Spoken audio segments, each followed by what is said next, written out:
শত কোটি টাকার হাজার হাজার টন পণ্য নিয়ে সাগরে ভাসছে অসংখ্য লাইটারের জাহাজ। রোজায় দাম বাড়ানোর কৌশল হিসেবে ভাসমান লাইটার জাহাজগুলোকে গুদাম হিসেবে ব্যবহারের অভিযোগ উঠেছে আমদানিকারকদের বিরুদ্ধে।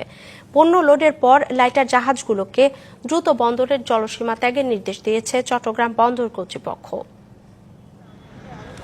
বিশ্বের বিভিন্ন দেশ থেকে আমদানি করা পণ্য নিয়ে দেশি বিদেশি মাদার ভেসেল প্রথমে আসে চট্টগ্রাম বন্দরের বহিনঙ্গরে। সেখানে লাইটার জাহাজের মাধ্যমে পণ্য খালাসের পর নৌপথে দেশের বিভিন্ন গন্তব্যে পৌঁছে দেওয়া হয়।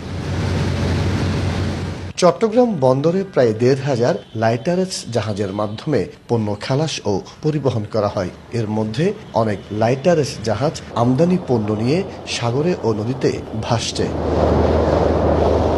এদিকে লাইটারেজ জাহাজের সংকটে বন্দরের বহিনঙ্গরে মাদার ভেসেল থেকে পণ্য খালাসে আংশিক অচলাবস্থা তৈরি হয়েছে। সানবিট সব দিবে সামাল। সানবিট ম্যাজিক প্রেস ডিশওয়াশিং এর মাথা ঘোরানো সলিউশন। বাজারে পণ্যের কৃত্রিম সংকট তৈরি হলে প্রভাব পড়বে ভোক্তাদের উপর। শুধু লাইটারিং এ না, আপনার গুদামজাত ক্ষেত্র এই জিনিসটা হচ্ছে, ট্রাকের ক্ষেত্র হচ্ছে, যেখানেই টাকাটা অ্যাড হবে, খরচটা অ্যাড হবে, সেটা কিন্তু ওই দিনের শেষে ভোক্তা আমার আপনার পকেট থেকেই যাবে।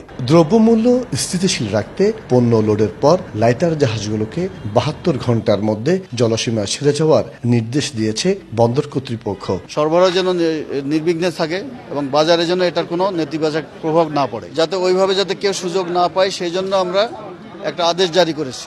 এখন এই আদেশটা কর্তৃপক্ষের আদেশটা বাস্তবায়ন করবে আইন প্রয়োগকারী সংস্থা। এদিকে পর্যাপ্ত লাইটারেজ জাহাজ না পাওয়ায় বহিনঙ্গরে মাদার ভেসেলের জট তৈরি হচ্ছে। প্রতিটি জাহাজের পরিচালন ব্যয় বাবদ দৈনিক গচ্চা দিতে হচ্ছে $১৫,০০০ মার্কিন। মাসুদুল হক, টিভিসি নিউজ, চট্টগ্রাম।